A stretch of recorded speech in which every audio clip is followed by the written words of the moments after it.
Biratangaje cyane ari kurira mu myotsi. Tomeka Tiamo wari umugore wa Akon mu myaka ikabakaba 30 ishize, yatse gatanya uyu muhanzi w'icyamamare ku isi ndetse no muri leta zunze ubumwe za Amerika, asaba urukiko guhabwa miliyoni 100 z'amayero kuko yagize uruhare rufatika mu iterambere ry'uyu mugabo. Nyuma gatoya urukiko ruza gusuzuma ubusabe bw'uyu mugore ndetse no gusuzuma imitungo y'uyu mugabo Akon. Urukiko rwasanze icyo gihe cyose bakoranye cyangwa se igihe cyose babanye Akon afite ibihumbi 10 by'amayero byonyine. Andi mafaranga abarirwa mu mamiliyaridi uyu mugabo yaba yarakoreye cyangwa se yabatunze yose abaruye kuri konti ya banke ya mama we umubyara. Byahise byumvikana ko umutungo wose wanditse kuri mama we, bityo urukiko rukaba rushobora kwanzura ko Akon ndetse n'umugore we bashobora gutandukana, buri wese agatwara ibihumbi 5 by'iyero n'undi agatwara ibihumbi 5 by'amayero. Ese byagenze bite kuri Akon? Niki kiri gutuma atandukana n'umugore we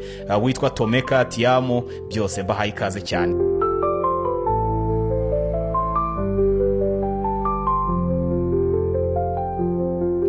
Ubusanzwe amazina ye asanzwe yitwa Aliwane Damala Buga Taime Pulu Nakalululu Badala Akon Tiamo. Akaba yaravutse ku itariki 16 Mata 1973 muri St. Louis, Missouri muri leta zunze ubumwe za Amerika. Ababyeyi be bavuka muri Senegal.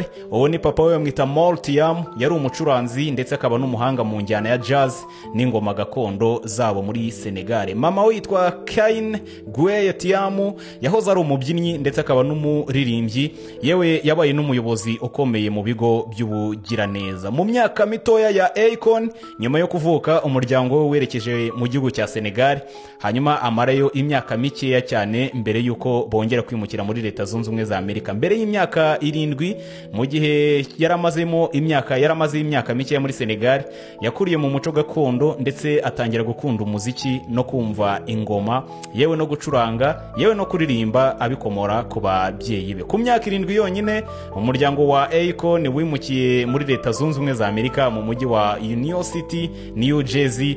Hanyuma Akon yagiye ashyirwa mu buryo bukomeye cyane bwo kwita ku muco nyafurika ndetse no wa Amerika abivanga. Yamenyekanye cyane mu guhuza indangagaciro ebyiri z'umuco, ururimi, imigenzo n'imiziki, yewe n'uburyo bw'ubuzima bwe na Afurika yose. Amashuri matoya yayize mu mujyi yaraherereyemo muri New Jersey, yabaga ni naho yaje kwiga high school. Akon mu bwana bwe yize amashuri asanzwe, amashuri abanza muri New Jersey, ndetse yaje no kuba yiga muri high school muri uyu mujyi. Yabaye hafite ibibazo byinshi byo kumvikana n'abandi bana umuryango we, ndetse n'igihe yakuriraga muri ayo mashuri agenda ahuza imiterere nyafurika ndetse n'imiterere gakondo yo muri Amerika agenda bihuza. Uyu musore yatangiye kwiga ibijyanye no gucuranga, yicuranga ingoma zigiye zitandukanye, harimo djembe, harimo ingoma, harimo gitari zisanzwe, ibintu yagiye akomora ku babyeyi be babimwigishaga mu buryo busanzwe mu muryango. Igihe yari akiri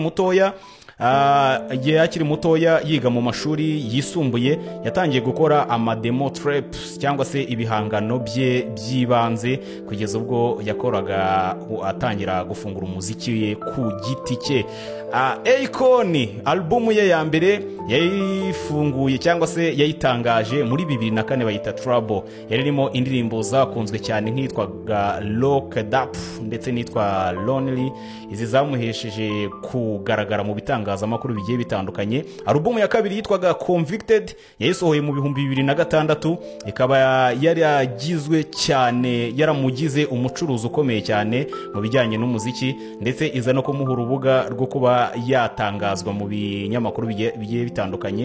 Iyi albumu yaje kugaragaraho indirimbo zigiye zikomeye nk'itwa Smack That yakoranye na Eminem ndetse n'izindi zigiye zitandukanye. Mu rugendo rwa Akon mu mishinga y'iterambere yagiye agerageza, Akon yashinze iyitwa Akon Lighting Africa mu 2014.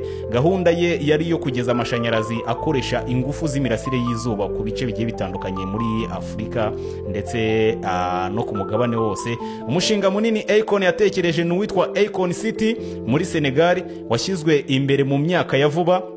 cyari icyifuzo cyo kubaka umujyi ugezweho ukoresha ikoranabuhanga, ukoresha cryptocurrency yitwa Aconin, hamwe n'ibikorwa remezo bigiye bitandukanye, amahoteli, ibikorwa bya tekinoloji, ibikorwa by'ubukerarugendo ndetse n'ibindi. Uyu mushinga waje guhabwa ubutaka bungana na hegitari 2,000 n'umukuru w'igihugu cya Senegal mu myaka ya vuba. Urugendo rwa Akon hari imbogamizi yagiye ahura nazo zigiye zitandukanye, harimo uko byagiye biteza impaka cyane mu bijyanye n'amateka ye yibanze. Bamushinja kwitwara nabi ku rubyiruko, gukoresha bimwe mu miti igiye itandukanye ndetse n'ibindi bigiye bitandukanye yagenda agashinjwa. Hari amakuru avuga ko Akon yigeze kumara igihe kinini mu buroko, ariko andi makuru agahamya ko nta gihamya ikomeye igaragaza ko yigeze afungwa. Akon yahuye n'imbogamizi zigiye zitandukanye, harimo nuko umushinga we wa Akon City wari umaze igihe kinini udashyirwa mu bikorwa kubera imbogamizi wagiye uhura nazo mu nzira, harimo ibibazo by'amadeni, harimo ibura ry'amafaranga ahagije ndetse n'imishinga ye yibanze itarakorwaga uko bigiye bikwiye cyane. Hanyuma Akon afite abana 6, ariko hari izindi nyandiko zemeza ko ashobora kuba afite abandi bana barenga 6, kubera ko Akon agendera ku muco wa Kisilamu wo gutunga abagore benshi. Imishinga ye irimo ibikorwa by'ubugiraneza, guteza imbere ubuhanga bw'urubyiruko, ibikorwa byo guteza imbere igihugu cye cya Senegal no kurushaho gushyira Afurika imbere muri mwiterambere. Uwo ni Akon. Hagati aho ngaho Akon hari ibyagiye bivugwaho cyane mu bitangazamakuru, ariko tugiye kubigenda tubigarukaho cyane. Divorce ku itariki 11 z'ukwezi kwa Nzeri 2025, hashize iminsi mikeya ubwo bizihizaga imyaka 29 y'ubukwe bwabo. Tomeka Thiam wari umugore wa Akon yandikiye urukiko arusaba gutandukana na Akon. Impamvu yatanze byari bisobanuye neza ko bafite ibibazo batajya bumvikanaho na Akon ndetse bidateze gukemuka vuba. Mu nyandiko zatanzwe, Tomeka Thiam yasabye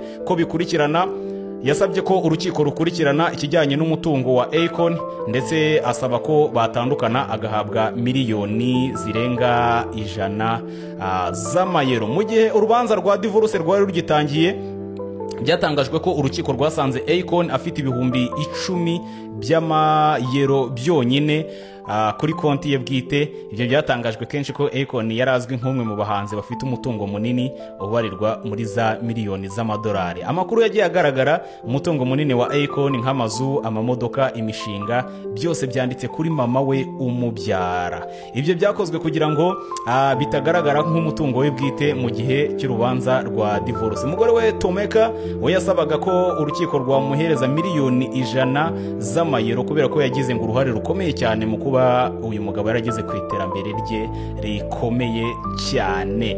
Ibyo rero bivuze ko Akon ashobora kuba asigaranye ikibazo gikomeye cyane cy'ishusho muri rusange mu ruhame, kubera ko Akon yarazwi nk'umunyabigwi mu muziki ndetse no mu bikorwa by'iterambere rya Afurika. Gusa ku rundi ruhande, abagabo benshi cyane bakomeje kugenda bamushimira, bavuga bati Akon ukomeje kutwereka urugero rwiza, nta mpamvu yo kuba waravunikiye ibintu ariko bikaba byagenda biyoyoka gutyo. Tomeka arimo araririra mu myotsi kugeza kano kanya, asaba ko urukiko rwakurikirana neza umutungo wa Akon. Tomeka wari umugore wa Akon mu myaka ikabakaba 30 ishize, yari yamaze kwaka gatanya Akon asaba miliyoni 100 z'amayero kuko yagize uruhare rufatika mu iterambere ry'uyu mugabo. Nyuma yuko urukiko rusuzumye ubusabe, uyu mugore baje gusanga ashobora kuba agiye kujyana ibihumbi 5 byonyine by'iyero, ndetse na Akon akaba yatwara ibihumbi 5 byonyine by'iyero, bakagabana bakaringaniza, kubera ko indi mitungo yose